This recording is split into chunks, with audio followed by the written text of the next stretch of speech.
하나님의 말씀 욥기 28장 1절에서 11절 말씀 한 절씩 교독하시겠습니다.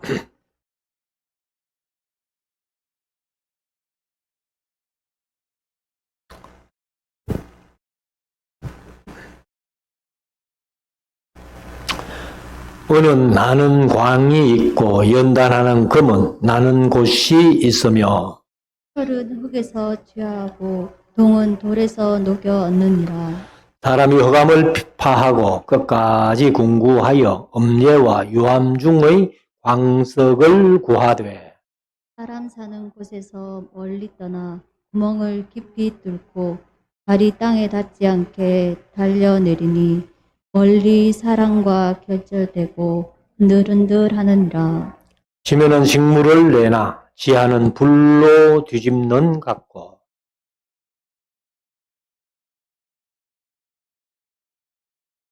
그 길은 솔개도 알지 못하고 매의 눈도 보지 못하며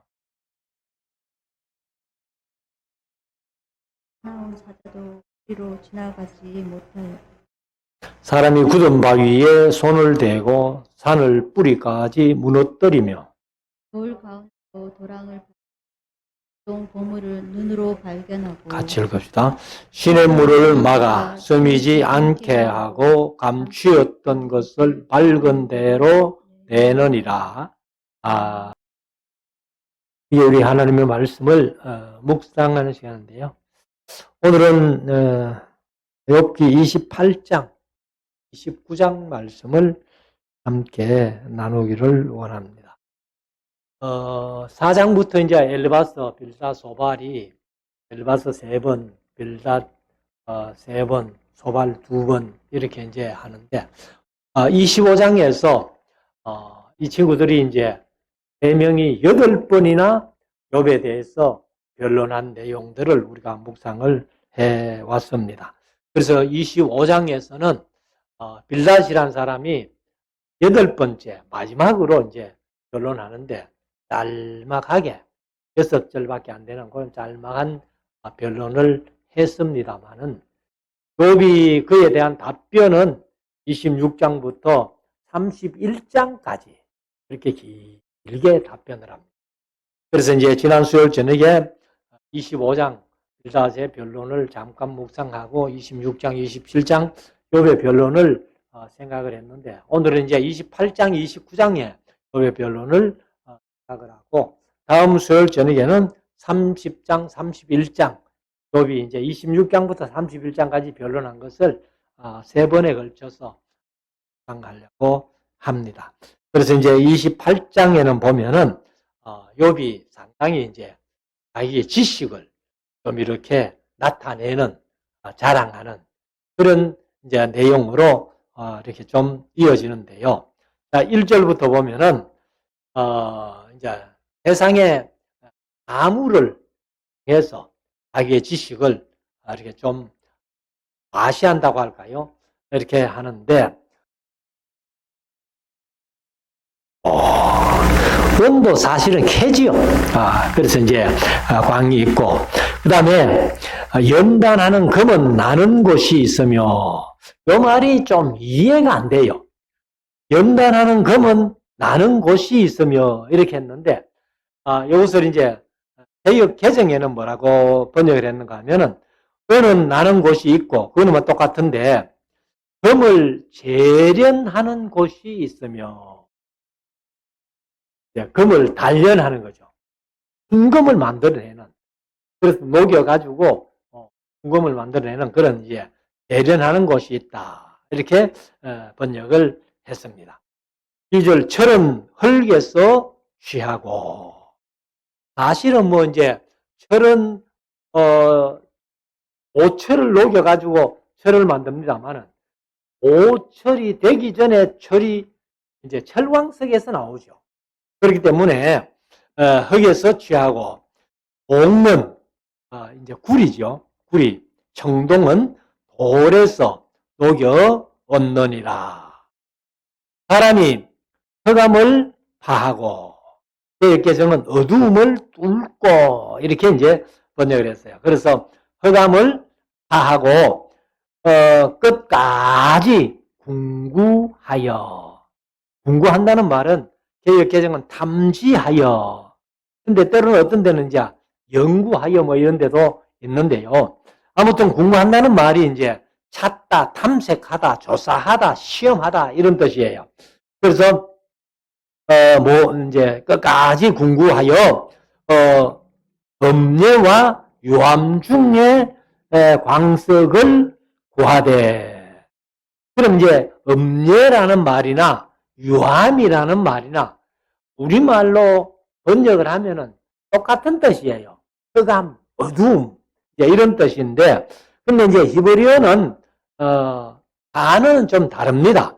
음례라고 번역한 것은 이제 오펠이라는 말인데, 이제 어두움, 흑암을 얘기를 합니다. 그래서 비유적으로 이제 영적으로 어두움 이런 뜻도 있고, 그 다음에 유함이라는 말은 살마웨터 해가지고 역시 이제 흑암, 여기는 또 죽음의 그늘 뭐 이런 뜻도 가지고 있습니다. 그래서 아무튼 이제 어둠 속에 있는 그 흙 속이 사실 들어가는 게 어렵잖아요. 거기에서 이제 광석을 구하는 거죠. 그래서 이제 광석을 구하되 이렇게 얘기를 하고 있습니다. 그러니까 이 땅 속에 있는 것은 감추어져 있기 때문에 사람들이 참 찾기 힘들죠. 근데 이제 요즘은 워낙 이제 과학이 발달하다 보니까 이렇게 철을 탐지하는 기계를 가지고 이렇게 땅에 다니면은 이렇게 소리 듣고 이제 여기 철이 있다, 뭐가 있다 이런 식으로 찾는데, 아무튼 그 당시 창세기 시대의 사람이라면은 이런 기계는 뭐 전혀 상상도 할 수 없는 그런 상황인데 욥이 이런 얘기를 합니다. 자, 4절. 사람 사는 곳에서 멀리 떠나 구멍을 깊이 뚫고. 여기 이제 개역 개정은 갱도를 했는데, 여러분들 석탄 캐기 위해서 어떻게 해요?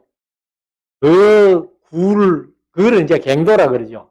그걸 파고 들어가가지고 석탄을 캐고, 금은도 마찬가지고, 철광석도 마찬가지고, 그렇게 깊이 땅 속에 파고 들어가서 이제 했는데, 그래서 구멍을 이제 개역 개정은 갱도를 했는데 깊이 뚫고 발길이 닿지 않게 달려내리니 멀리 사람과 격절되고 흔들흔들 하느니라.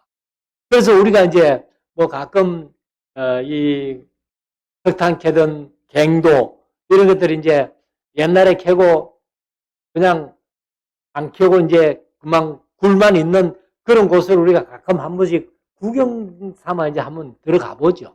그러니까 그 깊이가 얼마나 깊인지도 몰라. 그런 것들을 이제 여기에서 욥이 얘기를 하고 있습니다. 그러면서 이제 5절 지면은, 에는 번역이 없는데 지면은 그것에서 하는 얘기가 있습니다. 그래서 지면은 땅에서 그 말이에요. 땅 그 자체에서 식물을 내지요. 그러니까 이제 땅에서 채소를 심고 뭐를 심으면은 이게 싹이 나고 이제 식물이 되는데, 지하는 불로 뒤집는 것 같고, 욥 시대에 땅 속에 마그마가 있다는, 그래서 마그마가 이제 분출되면은 그게 화산 아니에요, 화산.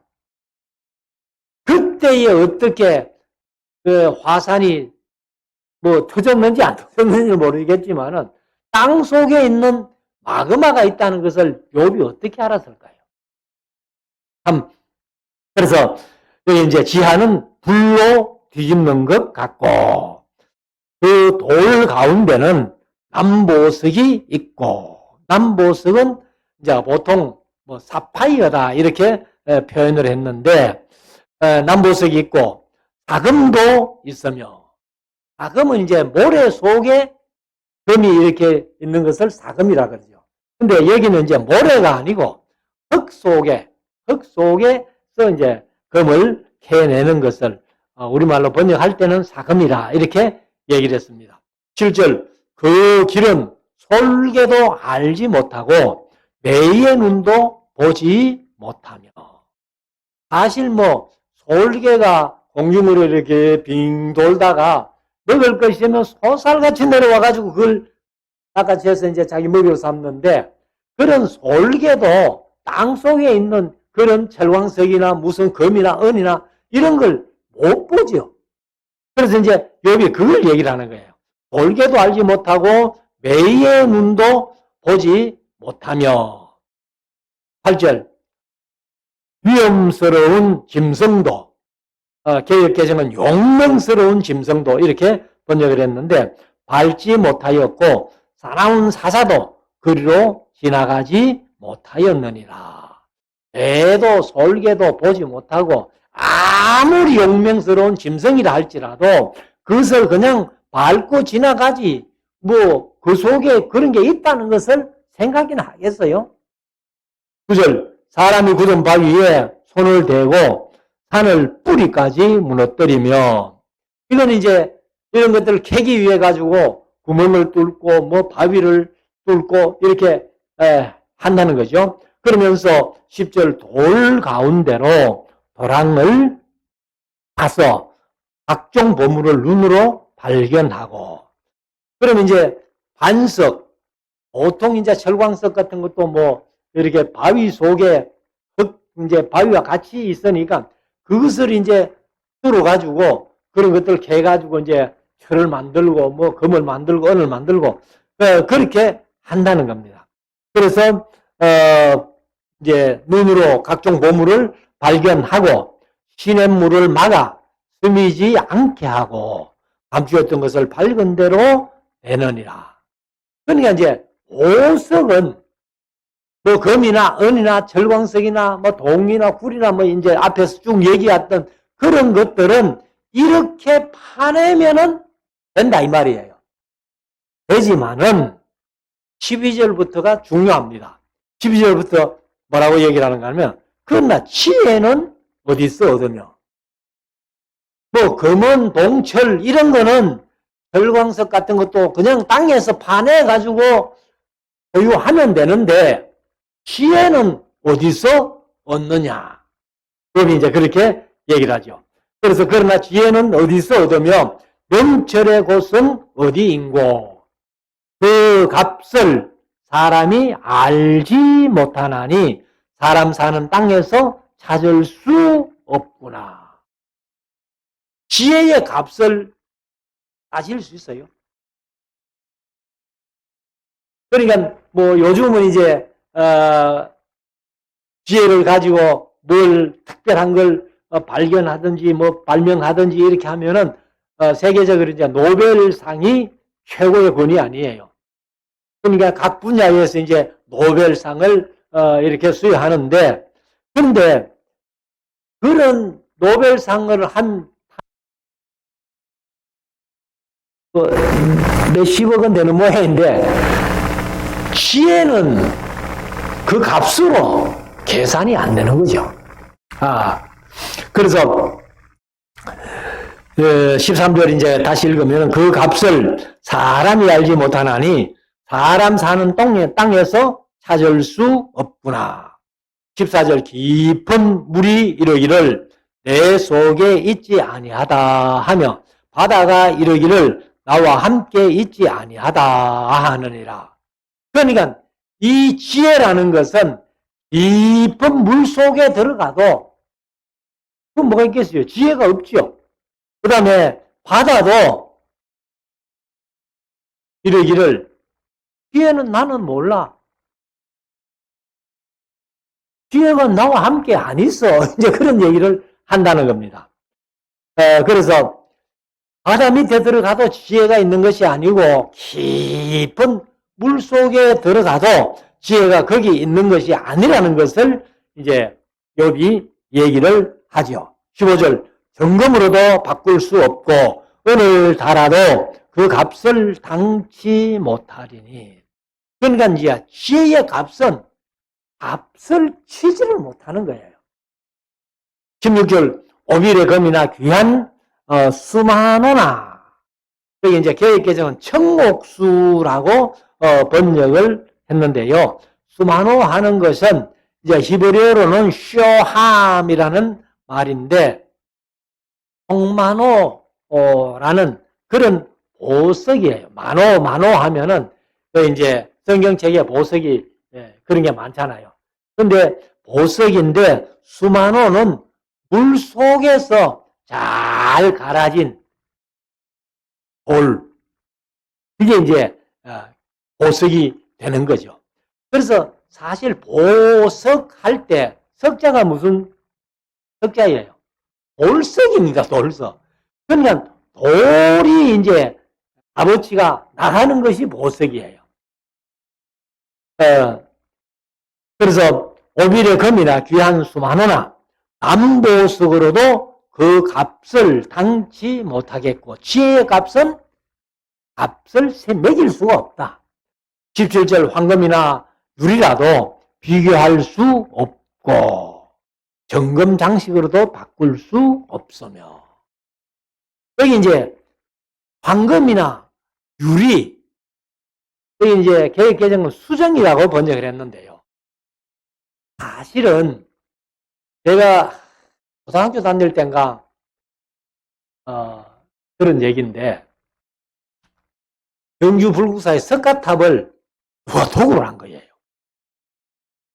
도구를 했는데 그게 뭐 이제 또 잡혀가지고 하여튼 그 석가탑 속에 있던 보석을 아마 경주박물관에 있겠죠.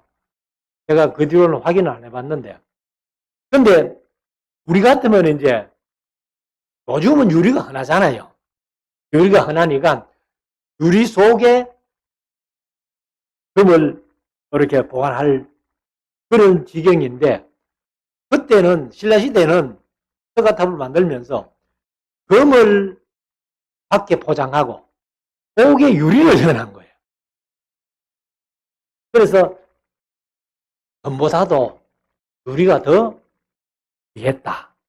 그런 얘기를 제가 들었는데, 아무튼 여기도 이제 황금이나 유리라도, 그래서 유리라고 번역을 하니까 좀 뭐 하니까 이제 개역개정은 수정으로 번역했어요. 수정으로 번역했는데 단어는 유리입니다. 그대로 유리. 히브리어로 제쿠키트 하는 말이 그냥 유리라는 뜻입니다. 그래서 황금이나 유리로도 비교할 수 없고 정금 장식으로도 바꿀 수 없으며 산호나 수정으로도 말할 수 없나니 지혜의 값은 홍보석보다 귀하구나. 그래서 지혜가 어디서 오는지는 모르는데 그 값이라는 것은 상상도 못한다. 값을 어떻게 매길 수가 없다 하는 그런 얘기를 하고 있습니다. 그래서 여기 이제 홍보석 하는 것은 제가 뭐 이렇게 한번 찾아보니까 루비라는 거예요. 루비. 황금으로도 비교할 수 없고 순금으로도 그 값을 청량하지 못하리니 그런즉 지혜는 어디서 오며 명철의 곳은 어디인고. 이제 개역개정은 명철에 머무는 곳은 어디인고 이렇게 이제 번역을 했습니다. 그래서 지혜가 어디서 오는지, 명철이 어디서 오는지, 그 값이 얼마인지 인간들은 상상도 할 수 없다. 근데 이제 성경은 얘기를 하잖아요. 잠언서 1장 7절에 하나님을 경외하는 것이 지혜의 근본이요. 그러니까 지혜는 하나님으로부터 온다는 거예요. 21절 모든 생물의 눈에 숨겨졌고 공중의 새에게 가리워졌으며 멸망과 사망도 이르기를 우리가 귀로 그 소문은 들었다 하느니라. 그러니까 뭐 공중의 새들도 지혜는 모르죠. 그리고 이제 멸망과 사망도 이러기를 우리가 귀로 그 소문은 들었다. 이렇게 한다는 겁니다. 그래서 23절에 하나님이 그 길을 깨달으시며 있는 곳을 아시나니 이는 그가 땅끝까지 감찰하시며 온 천하를 두루 보시며 뭐 계획 보살피시며 이렇게 했는데 사실 이제 우리가 신학적인 용어로 그 무소부재하신 하나님, 편지하신 하나님, 어디든지 아니 계시는 곳이 없으신 하나님. 우리가 이제 그렇게 믿고 있죠. 자, 25절. 바람의 경중을 정하시며. 바람이 사실 무게가 있어요. 그냥 뭐, 우리가 볼 때는 같은 공기의 이동이기 때문에 이거는 뭐, 무게를 달 수가 없는데, 하나님은 바람의 경중까지도 정하신다. 그리고, 물을 되어 그 분량을 정하시며. 사실 뭐 우리가 바닷물이 얼마나 많아요. 근데 하나님은 그걸 다 정하신다는 거예요. 또 26절 비를 위하여 법 명령을 하시고 우레의 번개를 위하여 길을 정하셨습니다.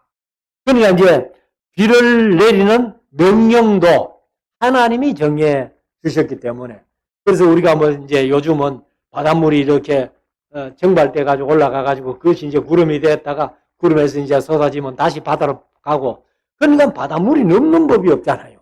계속 이렇게 순환을 하니까. 그리고 이제 우레의 병거를 위하여 그 길을 정하셨습니다.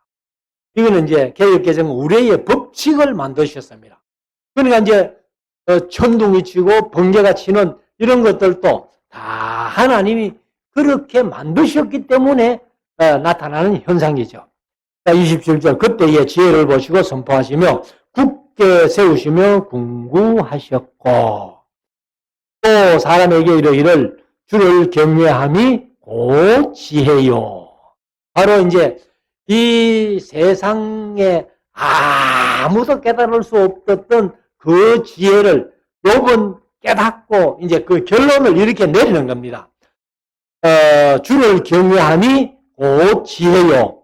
악을 떠남이 명철이라 하셨느니라. 그래서 지혜와 명철의 근본은 하나님이십니다. 그래서 잠언서 1장 7절에 이제도 말씀드렸습니다. 하나님을 경외하는 것이 지혜의 근본이요.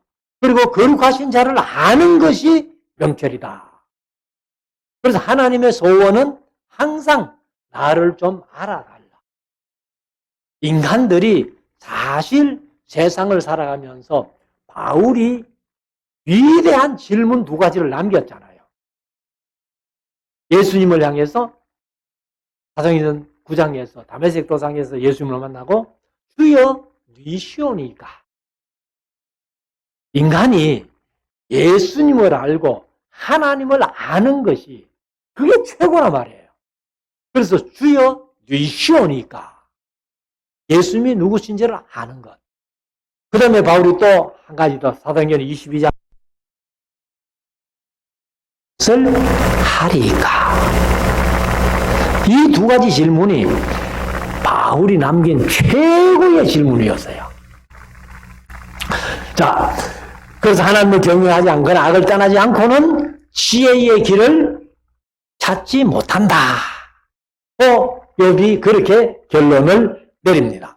그러면서 이제 29장에 가면 욥이 또 비사를 들어 가로되. 비사가 이제 담언입니다. 마샬 하는 단어가 똑같은데 속담, 격언, 비유담. 개혁개정 이제 풍자라고 그렇게 번역을 했어요. 그래서 욥이 또 개혁개정은 풍자하여 가로되. 그럼 우리말은 우리 개혁성경은 비사를 들어 가로되 내가 이전 날과 하나님이 나를 보호하시던 날에 지내던 것 같이 되었으면 하고 이제 욥이 옛날에 평안할 때를 추구하는 거죠. 하나님이 나를 보호하시던 날에 지내던 것 같이 되었으면 하고 이제 욥이 이 옛날을 그리워합니다. 그러면서 3절 그때는 그 하나님이 나를 보호하실 그때는 그의 등불이 내 머리에 빛이었고 내가 그 광명을 힘입어 흑암에 행하였느니라. 그러니까 뭐 캄캄한 흑암이라 할지라도 하나님이 그 등불을 욥의 머리에 비춰 주시기 때문에 아무리 흑암이라도 갈 수 있었다. 이제 그런 얘기죠. 나의 강장하던 날과 같이, 이렇게 원기왕성하던 날과 같이 지내었으면 그때는 하나님의 우정이 내 장막 위에 있었으며 이렇게 이제 욥이 추억을 하는 겁니다. 또 5절에도 그때는 전능자가 오히려 나와 함께 계셨으며 나의 자녀들이 나를 둘러 있었으며. 근데 하나님이 욥과 함께 계시면서 욥이 7 아들 3 딸을 낳아가지고 10명의 자녀들이 욥과 함께 아주 행복하게 잘 살았다. 이제 그런 일을 떠올리는 거죠. 자, 6절 버터는 이제 젖이지요. 우유, 버터 이렇게 하는데 우유로 버터를 만들잖아요. 그래서 개혁개정은 젖으로 이렇게 했어요. 버터가 내 발자취를 씻기며 안석이 나를 위하여 기름 시내를 흘려내었으며 그때는 내가 나가서 성문에 이르기도 하며 내 자리를 거리에 베풀기도 하였느니라. 그럼 이제 성문에 이른다는 말은 뭐냐면은 성지순례를 가서 이렇게 보면은 성이 이렇게 성문이 있으면은 바로 성문 옆에 반드시 그 장로들이 앉아서 재판해주는 그 방이 있어요. 그래서 이제 욥도 아마 그 한 마을에 그 장로격으로 그렇게 이제 성문에 가서 재판도 해주고 이 성을 보살피는 그런 일을 했다는 겁니다. 그래서 그것을 이제 또 추억을 하죠. 자, 8절 나를 보고 소년들은 숨으며 노인들은 일어나서 서며. 우리나라도 제가 어릴 때만 해도 어른들이 이렇게 오면은 젊은 사람들 앉아 있다가도 벌떡 서면서 예의를 갖추는데 요즘은 뭐 전혀 그런 게 없죠. 그러니까 이제 욥도 그런 시대를 이제 쭉 가는 겁니다. 내가 갈 때에 소년들, 젊은 사람들은 저기 할아버지 오니까 막 숨어버리고, 그래도 이제 노인들도 욥이 가면은 이렇게 일어서서 예를 갖춘다. 그러면서 이제 9절 방백들은, 개혁개정은 유지들은 그 말이죠. 말을 참고, 그러니까 욥 앞에서 함부로 말을 못하는 거예요. 아무리 높은 사람이라 할지라도 욥 앞에 가서 말을 함부로 안 한다는 거죠. 그래서 말을 참는다 이렇게 표현했는데 손으로 입을 가리우며. 그러니까 이제 어른들 앞에 가서 말할 때도 그랬잖아요. 좀 이렇게 입을 가리워가지고. 그 요즘 뭐 북한에 보니까 김정은이 앞에 나이 많은 그런 참모들이 가가지고 이렇게 입을 가리고 얘기하는 그런 모습들 뭐 방송에서 나옵니다만은 아무튼 욥이 이제 옛날에 그렇게 살았던 것을 추억을 하면서 10절 귀인들은 소리를 거만히 그 혀가 입천장에 붙었었느니라. 그 이제 귀인들이라는 말이나 방백들이라는 말이나 같은 말이에요. 같은 말인데 근데 그 사람들도 소리를 항상 금했다는 겁니다. 욥 앞에서는. 그러면서 11절에 귀가 들은 적 나를 축복하고 눈이 본 적 나를 위하여 증거하였었나니 이는 내가 부르짖는 빈민과 도와줄 자 없는 고아를 건졌음이라. 그래서 이제 욥이 항상 이런 선한 일을 했기 때문에 사람들이 욥만 보면은 복받을 사람, 좋은 사람 이렇게 축복을 했다는 겁니다. 그러면서 이제 눈이 본 적, 그런 일들을 본 사람들은 욥이 이런 사람이야 하고 욥을 증거했다는 겁니다. 그래서 그 이유가 이제 12절에서 얘기를 하는데 내가 부르짖는 빈민과 도와줄 자 없는 고아를 건졌음이라. 망하게 된 자도 나를 위하여 복을 빌었으며 과부의 마음이 나로 인하여 기뻐 노래하였었나. 그러니까 뭐 과부들이 이제 참 어떻게 보면은 불쌍한 사람의 대명사죠. 성경에는 그런데 요즘 뭐 우리나라에는 여자분들은 혼자 살아도 거뜬하게 다 직장생활 하면서 돈 벌어서 다 잘 살고 있잖아요. 근데 이 성경에서 기록된 과부는 사실 도와주지 않으면은 살 길이 힘듭니다. 그래서 밭에 곡식을 베다가도 밭 한쪽 모퉁이는 좀 놔라. 누구를 위해서? 고아와 과부와 나그네를 위해서.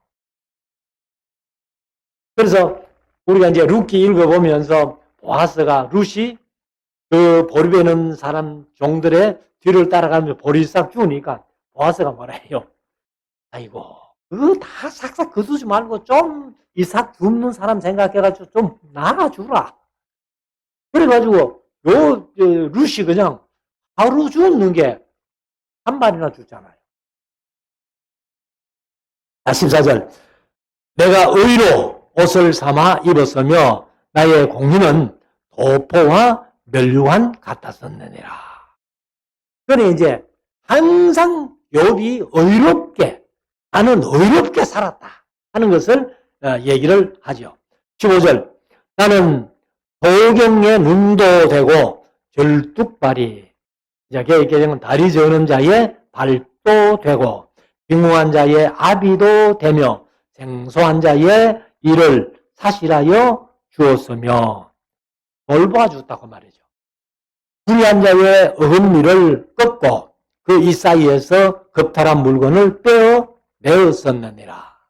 어떤 사람들이 가난하고 힘없는 사람들 물건을 뺐든지 이렇게 하면은 욥이 그 문제를 해결해 줬다는 거예요. 그것을 뺏어가지고 도로 그 뺏긴 사람에게 돌려주고 이렇게 했다는 겁니다. 18절 내가 스스로 말하기를 나는 내 보금자리에서 선종하리라. 선종한다는 말은 이제 숨을 거둔다, 죽는다 그 말인데 연세든 사람들이 이렇게 죽기를 소원하는 거예요. 그래서 선종한다는 말은 우리가 보통은 잘 안 쓰지요. 일반적으로는 잘 안 쓰는데 뭐 우리나라도 김수환 추기경이 죽든지 뭐 불교에 뭐 유명한 스님이 죽든지 이렇게 하니까 꼭 뭐 누가 선종했다 이렇게 얘기를 하는데 사실 선종이라는 말은 귀에게도 설 수 있는 거예요. 귀에게도. 근데 요즘은 뭐 다 바쁘게 살기 때문에 선종하기가 힘듭니다. 이게 무슨 얘기인가 하면은 선종이라는 말은 이제 내가 죽을 때가 됐을 때에 자녀들이 다 불러 앉아 있고 그리고 이제 침대에 누워가지고 뭐 방바닥에 누워가지고 자녀들이 이제 스르르 눈을 감고 그냥 숨을 거두는 이게 이제 선종이에요. 선종. 그래서 우리가 이제 제가 늘 뭐 자주 말씀드렸습니다만은 우리나라에 오복이 있잖아요. 오복, 수, 오래 사는 거, 부, 돈 많은 거, 그 다음에 강령, 편할 강자, 편할 영자예요. 편하게 사는 거, 그 다음에 유호덕, 덕 있게 사는 거, 마지막 5번째가 호종명, 잘 죽는 거. 그게 오복 중에 하나란 말이에요. 이게 선종이에요. 그래서 이제 나는 분명히 선종할 걸 믿는다. 여기 이제 그렇게 확신을 하는 거죠. 그러면서 18절 하반절 나의 날을 모래같이 많을 것이라. 이것은 사실 좀 욥이 과장된 말이잖아요. 나의 날이 모래같이 많으면 모래 한 대만 해도 그 알갱이를 셀 수가 없는데 그렇게 오래 살면 어떻게 해요? 부두셀라도 969세가밖에 못 살았는데. 자, 19절. 내 뿌리는 물로 뻗어 나가고 내 가지는 밤이 맞도록 이슬에 젖으며. 뿌리가 이제 쫙 이렇게 뻗어나가는 것. 그리고 이제 가지는 밤에 항상 이슬을 맞는. 그것이 복된 나무예요. 사실 우리가 이슬이 농사에 얼마나 중요한다는 거 다 아시잖아요. 자, 20절. 내 영광은 내게 새로워지고 내 활은 내 손에서 날로 강하여 지느니라. 이것은 이제 개역개정에 이렇게 번역했습니다. 내 활은 내 손에서 날로 강하여 지느니라 하였노라 하는 말을 내 손에서 내 화살이 끊이지 않았다. 그러니까 화살은 일정하게 쏘버리면 끝나는데 계속해서 이제 전통의 화살이 가득 있어가지고 쏴도 계속 충당되는 그런 것들을 이제 표현을 하는 거죠. 21절. 우리는 내 말을 들으며 나의 가르치기를 잠잠히 기다리다가 내가 말한 후에 그들이 말을 내지 못하였었나니. 욥이 무슨 얘기를 하고 나면은 이 달 게 없는 거예요. 안박할 수 없는. 그렇기 때문에 그들이 이제 말을 내지 못했고 나의 말이 그들에게 이슬같이 되미니라. 이슬 같다는 말은 개역개정은 스며들었음이라. 그는 욥이 한 말은 잠잠하게 사람들 마음속에 스며드는 말만 했기 때문에 그래서 감히 반박도 못하고 말을 내지도 못하는 그런 삶을 이제 살았던 것을 욥이 회상하죠. 23절. 그들이 나 바라기를 비같이 하였으며 입을 벌리기를 늦은 비 기다리듯 하였으므로. 그래서 이제 욥에게 이야기를 듣고 말을 듣는 것이 너무너무 좋기 때문에 항상 욥이 입을 열기를 기다렸다는 겁니다. 사람들이. 자, 24절. 그들의 의지 없을 때에 내가 함소하여 동정하면, 이것은 이제 개혁개혁은 내가 미소하면은, 그러면 사람들이 아무 의지도 없고 이렇게 그냥 살아갈 때에 욥이 미소만 하면 썩 지어도 그 사람들이 너무 좋아한다는 거예요. 그러면서 그들이 나의 얼굴 빛을 무색하게 아니하였었느니라. 25절. 내가 그들의 길을 택하고 어떠므로 앉았었나니 왕이 군중의 거함도 같았고 애고하는 자를 위로하는 사람도 같았었느니라 하고 이제 29절까지 끝나요. 그래서 어떤 왕이 백성들을 위해서 베풀 수 있는 그 이상으로 욥은 항상 베풀면서 살았다 하는 것을 이제 어떻게 보면 자기 자랑이지만은 욥이 그것을 추억을 하는 거예요. 하도 엘리바사 빌다 소발이 네 죄 때문에 이런 일 당한다고 되게 해라고 하도 정죄하니까 하고 욥이 얘기를 합니다. 그래서 우리가 이런 말씀들 보면서 우리들도 이 세상 살 때에 항상 다른 사람들에게 유익이 되는 바울사도의 고백과 같이 나의 유익을 구치 아니하고 많은 사람의 유익을 구하여 너희로 하나님께 영광을 돌리게 해라. 그렇게 이제 말씀을 하시죠. 그래서 예수님의 말씀하신 대로 너희 착한 행실을 보고 저희로 하나님께 영광을 돌리라 하는 말씀이나 또. 그래서 바울은 내가 그리스도를 본받는 자 된 것 같이 너희는 나를 본받아라. 이렇게 자신 있게 고백했던 바울처럼 우리도 세상 사람들이 우리를 보면서 아이고 본받을 사람이다 하고 고개 숙일 수 있는 그런 삶을 살아가는 저와 여러분들 될 수 있기를 주의 이름으로 축원합니다. 기도 드리겠습니다.